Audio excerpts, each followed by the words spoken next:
Merci et bienvenue dans votre émission économique sur Africable Télévision.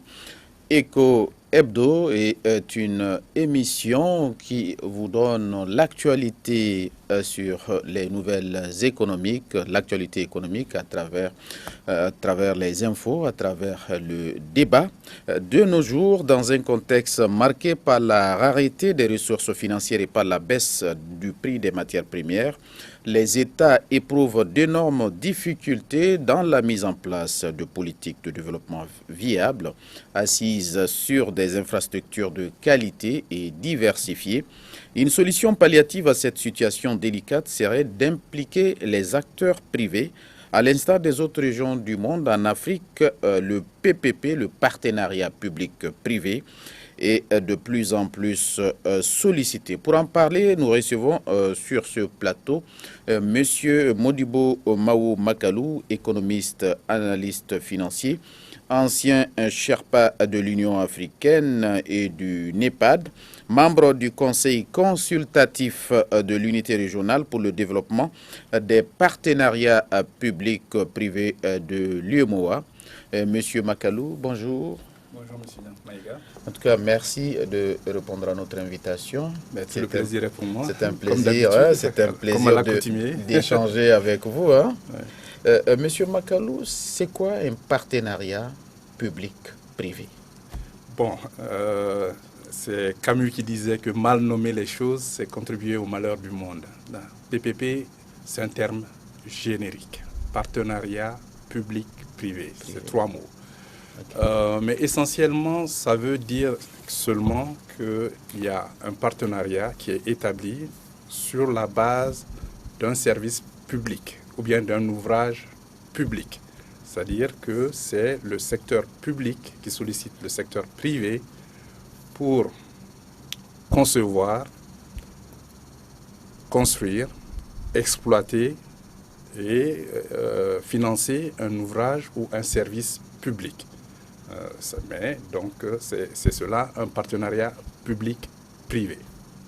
Voilà, et aujourd'hui, le partenariat public-privé est de plus en plus sollicité. Quelles sont les conditions à développer pour favoriser la mise en place des partenariats public-privés? Mais vous savez, c'est un concept assez complexe parce que ça demande beaucoup de spécificités techniques. Parce que vous recourez, c'est le secteur public qui recourt au service du secteur privé. Donc ça veut dire que ce sera sur la base de négociations, mais sur des projets choisis ou identifiés déjà par le secteur public. Prenons un secteur comme l'eau, ça peut être une concession, c'est-à-dire que si l'État, ou en tout cas le service public, détermine que les investissements qui sont nécessaires pour produire ce service et acheminer l'eau chez les citoyens, que les ressources publiques ne sont pas disponibles, surtout en période de raréfaction des ressources budgétaires des États, il peut recourir à un partenaire privé avec lequel il va signer un contrat sur la base d'un cadre réglementaire d'abord, mais ce n'est pas toujours un texte législatif. Mais dans certains pays avancés comme l'Angleterre, ils n'ont pas de loi PPP, ils n'ont pas de texte législatif, mais c'est sur la base des contrats. Donc, dans nos pays, en tout cas, récemment, nous avons contribué un peu à mettre en place des directives régionales, sous-régionales plutôt, pour l'Union économique et monétaire ouest-africaine, les 8 pays qui ont en partage le franc CFA, pour les partenariats public-privé, c'est-à-dire c'est pour pouvoir quand même financer par ce mode de financement innovant les infrastructures et les services publics dans notre sous-région. Et en parlant justement de l'UEMOA, on va parler de défis.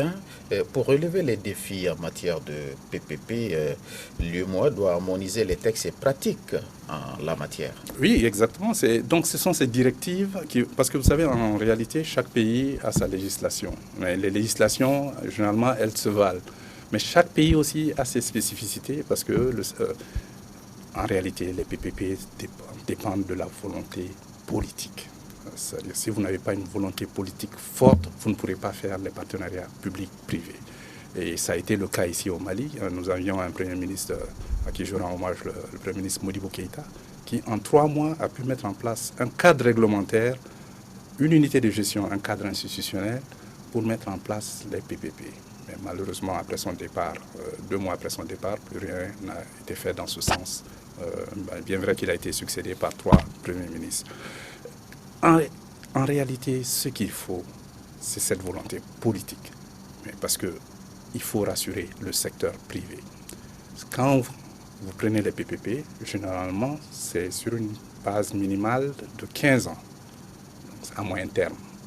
Donc, c'est des investissements assez longs, assez lourds, sur lesquels il faut identifier les risques et les repartir entre le secteur public et le secteur privé.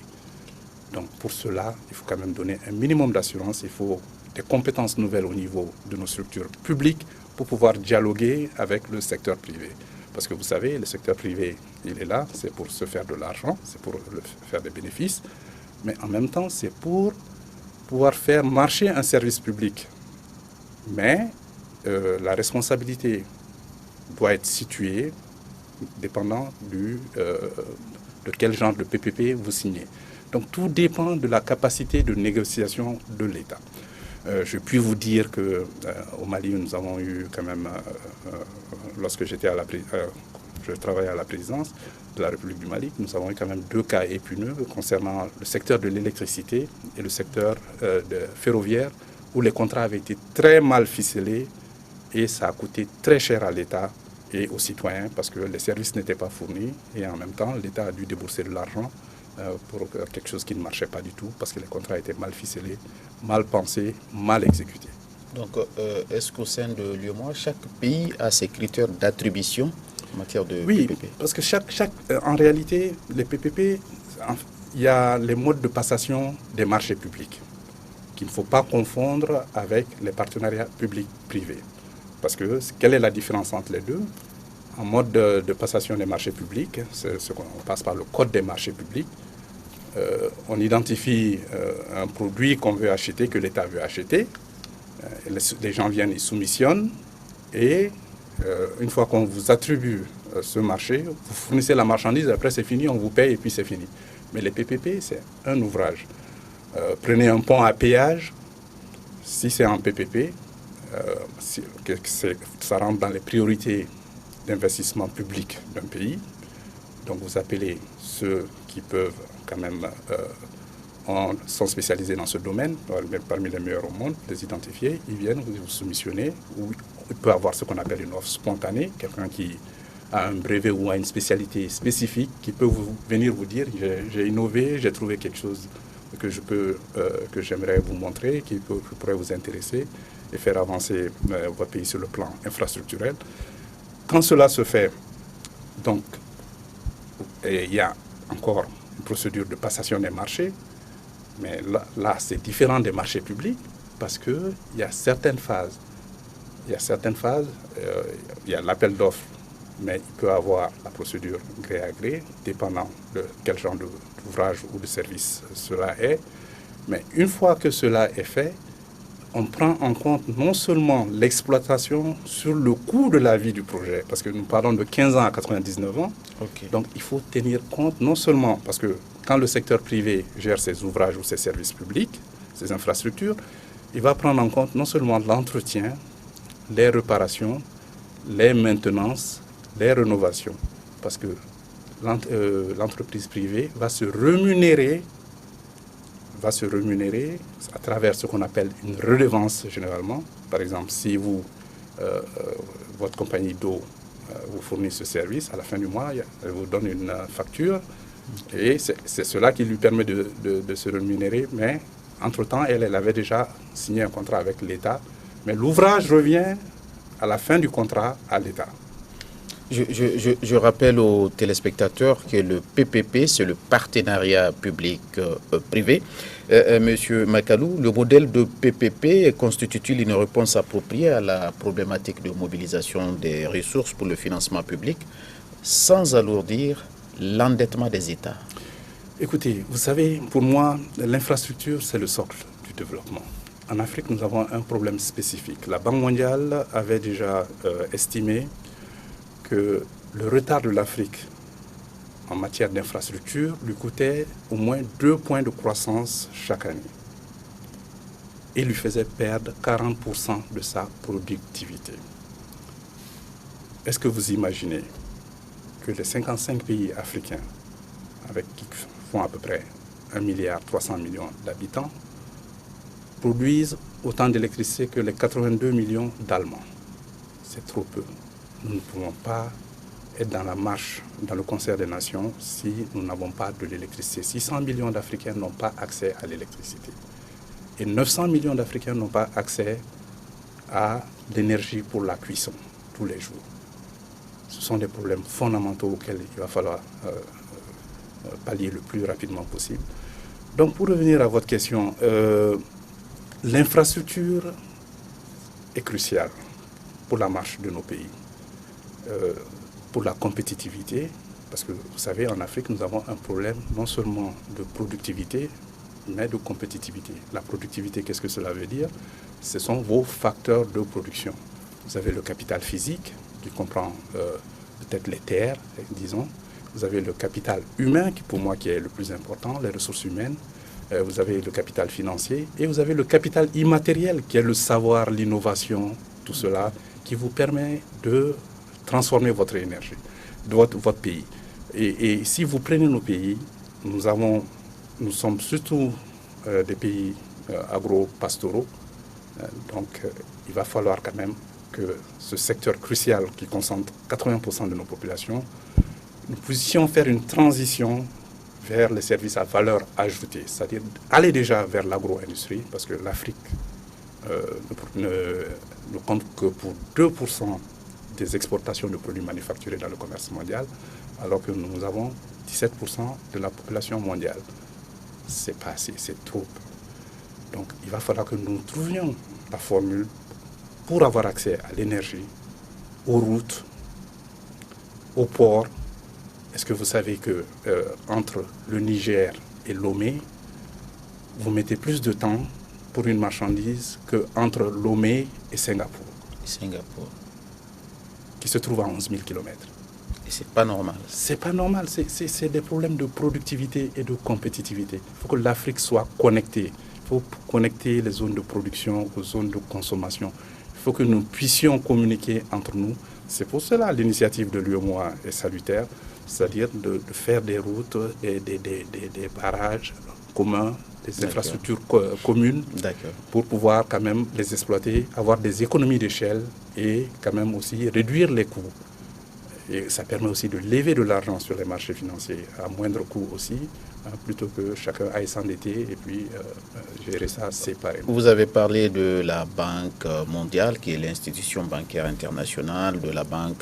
Il y a aussi la Banque africaine de développement, qui s'investit beaucoup dans des projets PPP sur le continent. Est-ce que sur le plan national, les banques s'investissent beaucoup dans les projets, pour accompagner les projets PPP? Mais vous savez, nous avons un problème avec nos banques par rapport aux infrastructures. Ce sont les banques commerciales. Mais déjà, si vous prenez les infrastructures en Afrique, 90% des financements des infrastructures en Afrique sont généralement des financements publics et des financements des banques multilatérales.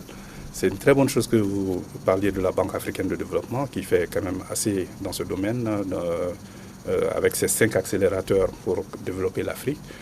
Elle avait déjà estimé, la Banque africaine de développement, parce que déjà en 2009, la Banque mondiale avait estimé qu'il fallait 93 milliards de dollars. Il faut multiplier par 600 francs. 93 milliards de dollars par an pour suppléer, pour quand même, c'était le besoin de financement en infrastructure en Afrique. Mais l'année dernière, la Banque africaine de développement a revu cette estimation. Et elle pense maintenant qu'il faut entre 130 milliards et 170 milliards de dollars chaque année pour que l'Afrique puisse quand même suppléer ce retard, ce déficit en infrastructure. Mais au-delà de cela, si on revient encore à l'énergie, vous savez que les besoins uniquement en énergie sont de 120 milliards de dollars chaque année en Afrique. 120 milliards et cela constitue 60 milliards uniquement pour les réseaux électriques. Et si vous prenez la capacité installée électrique en Afrique, les 55 pays africains, il y a 7 pays qui concentrent 90% de la production d'électricité. Sur les 55 pays, 7 pays produisent 90% de la capacité de production d'électricité en Afrique. 7 pays. Et justement, l'Union africaine a élaboré en 2013 un agenda 2063. De quoi parle cet agenda? Mais vous savez, l'agenda 2063, c'est quelque chose de bienvenu. C'est une vision. C'est une vision sur la trace des pères fondateurs. Vous savez que l'Organisation de l'Unité africaine a été créée en 1963 en Addis Abeba. Et le Mali était représenté par le président Modibo Keïta, qui est l'un des rédacteurs de la charte constitutive de l'OUA, l'Organisation de l'Unité africaine. Un hommage aussi à notre tonton qui vient de décéder, Edem Kodjo, le Premier ministre Edem Kodjo, avec qui j'ai eu beaucoup à discuter sur ces problèmes d'infrastructure, parce que lui et Adebayi avait beaucoup travaillé sur le plan de Lagos. Nous l'avons reçu une fois ici. En 1980. Je l'ai reçu une fois sur le plateau ici. Donc pour vous dire, c'est lors du 50e anniversaire de l'OUA que, lorsque l'Union africaine a été mise sur les fonds baptismaux, qu'en 2013, on a élaboré ce qu'on appelle la vision africaine 2063. Donc 2013 plus 50, ça fait 2063. Okay. Donc c'est sur un horizon de 50 ans. Pour une Afrique prospère, unie, en paix, avec une prospérité partagée et un développement inclusif et durable. C'est cela l'objectif de nos dirigeants. Et je pense que quand même, il y a un plan décennal qui a été dégagé pour mettre en œuvre cette vision africaine et que chaque pays doit se charger d'appliquer. Et en même temps, en fonction des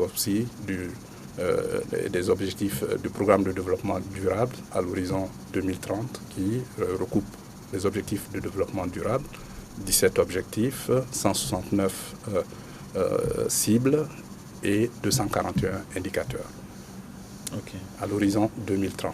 Mais il est estimé qu'il faut 3 500 milliards chaque année pour pouvoir réaliser cela dans l'ensemble des pays en développement. En tout cas, c'est ce que Christine Lagarde nous a dit l'année dernière. 3 500 milliards de dollars. Le Maroc accueille le siège des clubs PPP, Partenariat Public-Privé, MEDAFRIC, basé à Rabat. Monsieur Makalou, quel rôle jouent ces bureaux entre les acteurs économiques et les décideurs publics susceptibles de mettre en œuvre des partenariats publics-privés? Écoutez, le Maroc a fait un débat de géant. Moi, j'étais il y a 2 ans au Maroc, j'ai vu ce qui s'est passé entre Casablanca et Tanger, l'autoroute à péage, extraordinaire. Tanger-Med, extraordinaire aussi. Et vous savez, depuis 2008, les spécialistes africains en PPP travaillaient avec la Banque mondiale.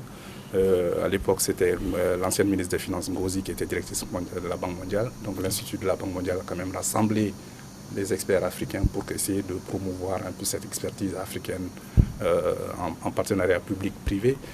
Et nous avons créé en 2010 ce qu'on appelle le réseau francophone des partenariats publics-privés. Et ça a été créé à Abidjan en 2010.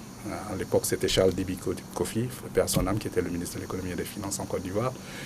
Et ensuite, en 2013, nous nous sommes réunis en Douala, au Cameroun, où nous avons fait quand même une réunion assez importante. Et c'était en ce moment que les Marocains étaient en train de développer le projet Tanger-Med, qui est actuellement le plus grand projet de port, actuellement le plus important port en Afrique. Et donc vraiment les Marocains, j'ai eu la chance d'aller visiter leur unité partenariat public-privé qui se trouve au sein du ministère de l'économie et des finances. Et je pense que vraiment, quand il y a la volonté politique alliée aux compétences techniques, on peut aller très loin avec les partenariats publics-privés. Et dans un de vos articles, M. Makalou, dans un de vos articles parus dans le Républicain, vous dites que le PPP ne constitue pas une panacée pour le développement des infrastructures en Afrique et peut se révéler complexe dans sa conception et sa gestion. Voilà, expliquez-nous un peu. Oui, je parle d'expertise uniquement. Vous savez, il faut un cadre réglementaire clair. Il faut un cadre des investissements transparent. Il faut un cadre institutionnel performant. Parce qu'en réalité, les PPP, généralement, pour le cadre institutionnel, on met en place ce qu'on appelle une unité de gestion, une unité de partenariat public-privé, qui est là pour assister, en tout cas, les concepteurs des projets et aussi le secteur privé par rapport aux normes et qualités qui doivent être suivies. Et cette unité doit rassembler un certain nombre de compétences sur le plan technique, sur le plan financier, sur le plan juridique, l'environnement, l'économie, etc. Et cette unité doit s'assurer que tous les préalables sont réunis, que les études sont faites et que, en tout cas, les passations de marché sont faites aussi dans les normes. Donc c'est la norme qualité du processus des PPP qui prend du temps. Et comme vous l'aviez dit encore, généralement, ce sont les banques multilatérales et les grandes banques qui financent les PPP parce que nous parlons d'un horizon de 15 ans à 99 ans.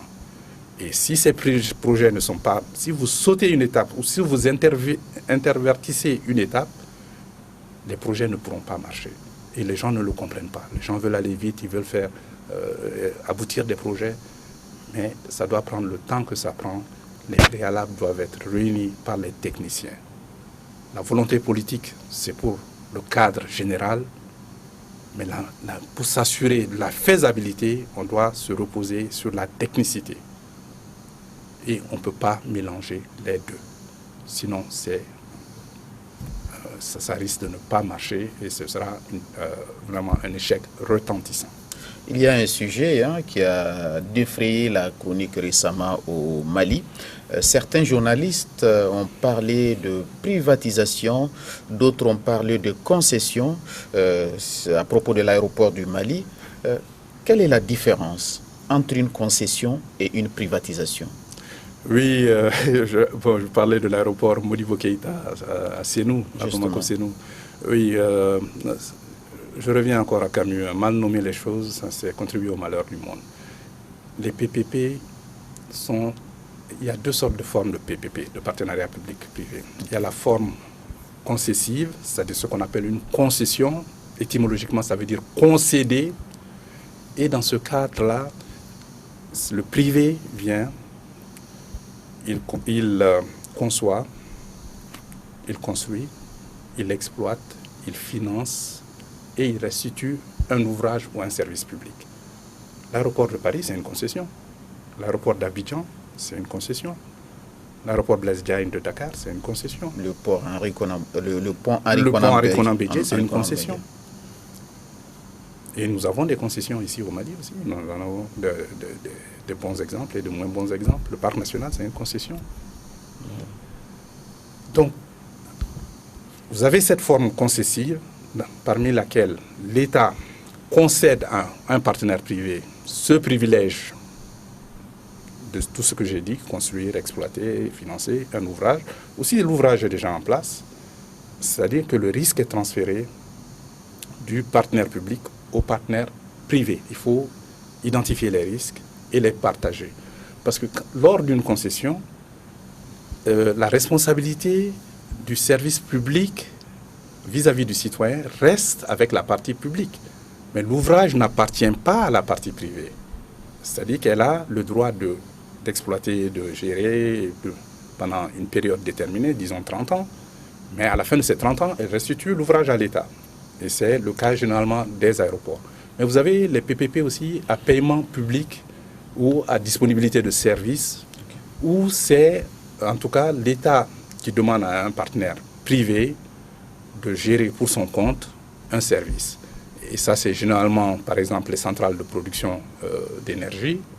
Ça peut être une université aussi, privée, où on appelle un promoteur privé. On lui dit, bon, voilà les besoins de l'État, mais nous n'avons pas les ressources maintenant. Trouvez les moyens, voilà les normes que nous vous fixons, et voilà le nombre d'élèves que nous allons vous envoyer.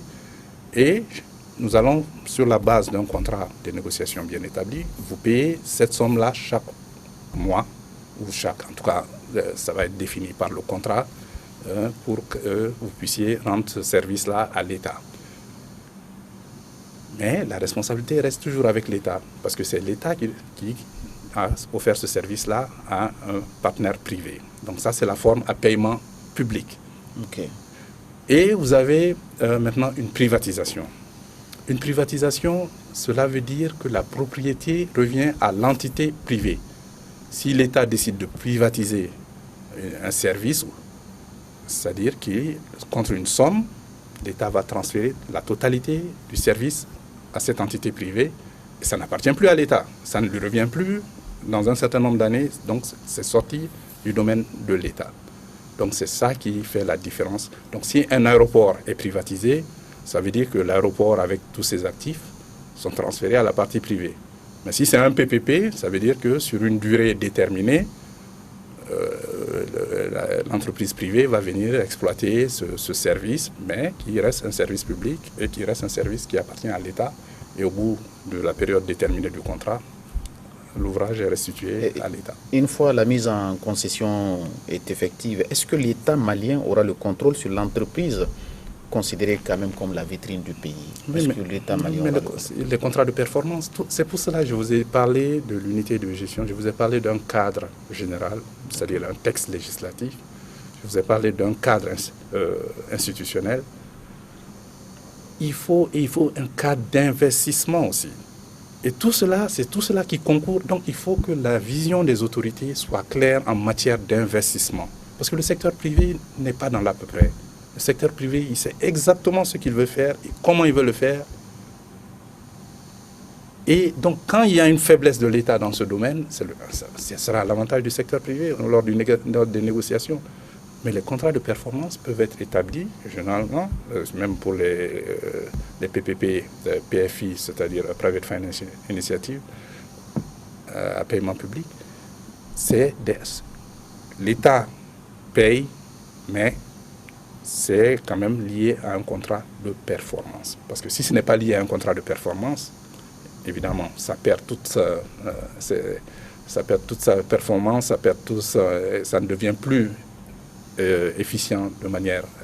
l'allocation n'est plus efficiente et cela ressemble plutôt à de la concussion ou à quelque chose de pas très net. Oui, beaucoup d'inquiétudes tournent autour des risques quand même que l'État peut courir. Mais il faut les identifier, ces risques. Et ce n'est pas évident que l'État ait les ressources pour identifier tous ces risques. Mais l'État, la bonne volonté, trouve les moyens et les opportunités. Si vous voulez faire quelque chose, vous trouvez l'expertise pour faire ce travail. Ok. Et M. Makalou, pour revenir juste au PPP, dans les années 60, des pays africains étaient déjà dans des PPP. Donc ce ne sont pas des pratiques nouvelles. Non, mais même sous la colonisation, au Mali, on faisait déjà les PPP ici, au niveau des forêts, etc. Ah oui. Au temps de la colonisation. Oui, mais enfin... Et puis en France, on l'a fait depuis très longtemps, depuis la monarchie, on faisait des PPP. Quand on a créé les grandes manufactures et tout ça, c'était depuis les colonies, il y avait eu beaucoup de PPP. Les compagnies qu'on envoyait en Afrique pour faire le commerce, etc., généralement, étaient tributaires du service public. Okay. Et vous avez beaucoup travaillé, vous avez travaillé sur les PPP depuis des années au niveau de l'UEMOA. Est-ce qu'au niveau de l'UEMOA, il y a des textes pour que une harmonisation soit faite pour que tous les pays, les 8 pays de l'UEMOA, puissent vraiment se retrouver dans ces textes-là et que les choses... Mais vous savez, c'est en 2012 que les chefs d'État de l'UEMOA, les 8 chefs d'État, se sont réunis et avaient décidé de faire des partenariats publics-privés, un outil de promotion et en tout cas un outil de promotion des infrastructures en Afrique, pour rattraper le retard en Afrique. Et c'est suite à cela qu'il y a une unité régionale de développement des PPP de l'UEMOA qui existe maintenant, qui se trouve à l'intérieur de la Banque ouest-africaine de développement. C'est ça l'unité régionale de développement des PPP. Donc ça regroupe... Ça c'est à Lomé. C'est à Lomé, mais c'est pour l'UEMOA. Donc l'UEMOA travaille très étroitement avec la BOAD, parce que dans le cadre de la sous-région, pour quand même faire des PPP un outil de transformation économique. En tout cas, et social, parce qu'on a parlé des aspects sociaux, mais les PPP peuvent être très bien faits aussi dans le domaine socio-économique. Donc j'ai parlé de l'eau, j'ai parlé des transports urbains, même les secteurs qui ne sont pas rentables, on peut faire des PPP. Tout est une question de conception, d'efficience locative et puis de vision, vision politique surtout. Surtout de vision politique. Parce que si vous n'avez pas, en tout cas, un plan pour vos infrastructures prioritaires, ça va poser problème, que ce soit dans le secteur de la santé, dans le secteur agricole, dans le secteur de l'assainissement, de l'eau potable. Imaginez-vous qu'en Afrique, 2 personnes sur 3 n'ont pas accès à l'eau potable. C'est incroyable. C'est incroyable. Ouais. Donc, il va falloir peut-être que nous, avec cette pandémie maintenant qui est la Covid-19, justement, la COVID-19, que nous revenions peut-être, que nous fassions le bilan de nos politiques, de la mise en œuvre de nos politiques publiques, pour savoir qu'est-ce qu'on a accompli jusqu'à présent. Et s'il ne faut pas revoir comment on doit faire les choses. Voilà, et on me fait signe du côté de la réalisation. Voilà, prochainement, on va parler quand même des incidences de la Covid-19. Ce n'est pas sans incidence. En tout cas, monsieur... Ça me donne des frayeurs, la Covid-19, parce que personne ne sait de quoi. En tout cas, c'est un sujet très pertinent, même si ça inquiète quand on parle de Covid-19. Voilà, on voit déjà... Il faut anticiper, il faut réagir. Il faut anticiper, c'est vrai. Mais c'est ça le propre des crises. Il faut anticiper et il faut réagir. Le pire, c'est de ne rien faire. Voilà. En tout cas, ce fut un plaisir d'échanger avec vous, M. Makalou. Tout le plaisir. Merci de votre disponibilité. C'est moi qui vous remercie. Voilà, nous sommes à la fin de cette émission. Je rappelle que nous étions avec M.